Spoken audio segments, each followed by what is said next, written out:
Hello everyone, I hope that your EPQ is going very well and that you have successfully completed your candidate proposal.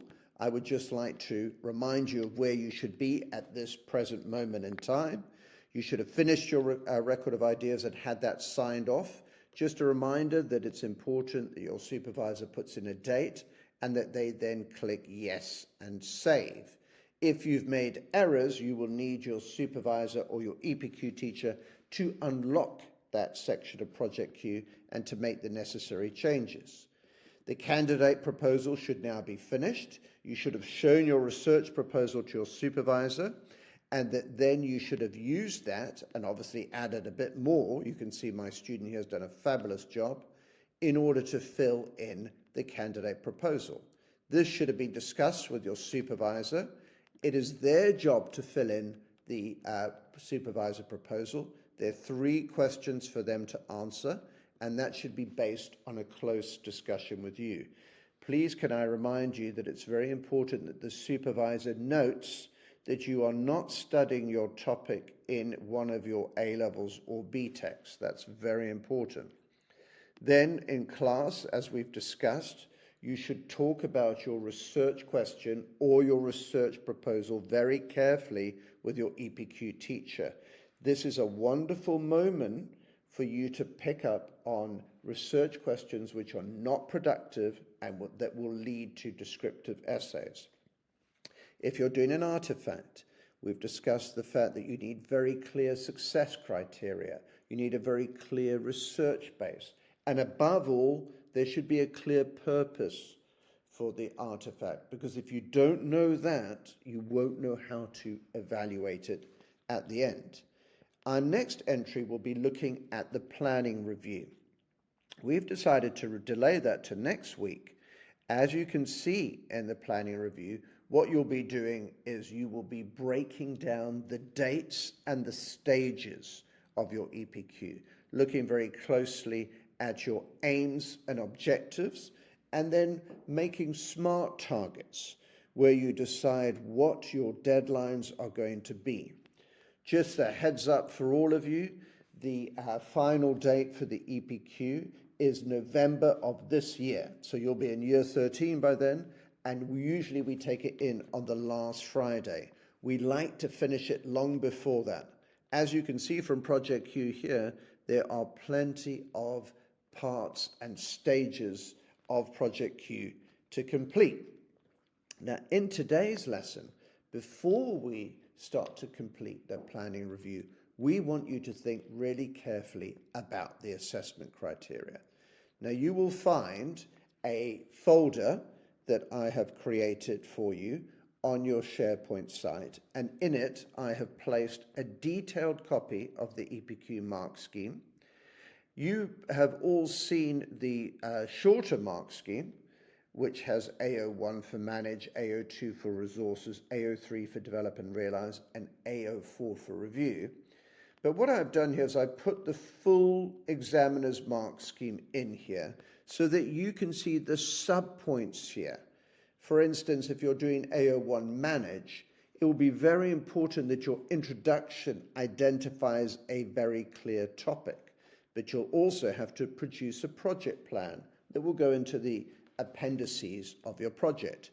AO2 is your use of resources, and we've spoken before how important it is that you have critical analysis and the application of those sources. So you can have a look at this more detailed assessment objectives today. It'll be very useful for you.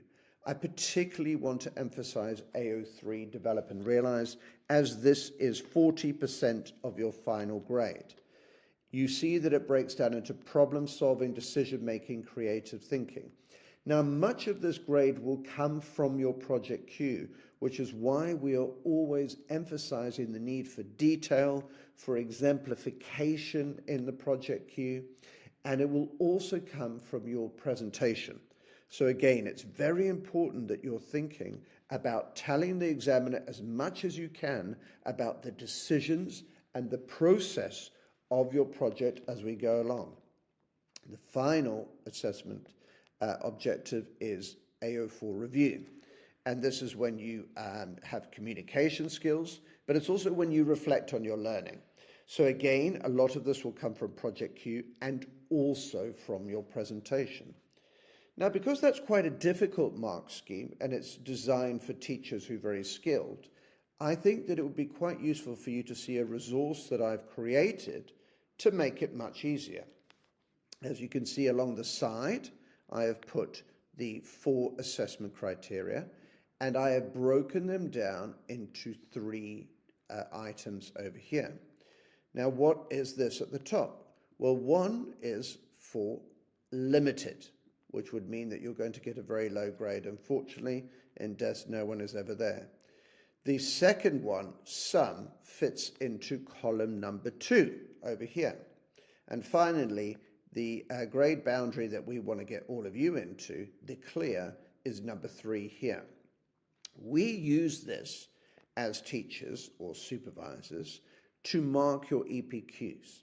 And I would like you today to have a turn at doing this and understanding exactly how this assessment is going to work. So what we want you to do is to go into the SharePoint site. As you will see here, you should all know this is where all of the old EPQs are kept. I would particularly urge you to go into the desk folder here and to find one. Now let's imagine that you're a medicine person. You're going to go in and you will find one of the EPQs which you would like to mark, okay? I'm going to have a look here at, say, Sarah Kareem. I'm going to open it up, okay? Now, fortunately, this is the whole project. You will recall that Project Q comes on top, and then underneath that, you will find the report. In this case, she's written, to what extent will personalized medicine revolutionize the healthcare industry? Now, if I'm looking at this one, what I would like you to do is to look very closely at the report and then to think to yourself, how effectively has she used these criteria here? We think that this will be very good so that you can understand exactly how the project is going to be marked. There's one other thing that we would like you to do today. As you read through, in Sarah's case, she chose to write an abstract. Just to remind you, you don't need to do that. You can actually simply write an introduction. As you go through, we would like you to say, look at some of the comments that are on the from the markers, but also to see how she's structured it. Because remember that we are now moving into the stage of completing the research and deciding what the argument is going to look like. And there will be 2 stages to the planning. The first stage will be looking at how you are going to break it down according to a calendar, how you're going to chunk it, what are the different stages to completion in November. Then the second stage of planning, and this is very important for you, is you're starting to think exactly how your report is going to look. Which subheadings will you use? How long will each of these sections be? How will you make sure that you remain on task and that you are answering your research question as you go along? So we very much hope that these resources, just to sum up, that you are looking at the mark scheme, that you're looking at the grid that we use in Desk College, and that you then go on into your SharePoint site and find an example of a report that you want to look at and see how this assessment criteria is actually applied to your report. Hope that you find this a very useful exercise. Please can I remind you that one of the most important things is to look at highly successful previous EPQ reports. These will be incredibly valuable to you. And next week, we will go on to start to plan your calendar. Best of luck.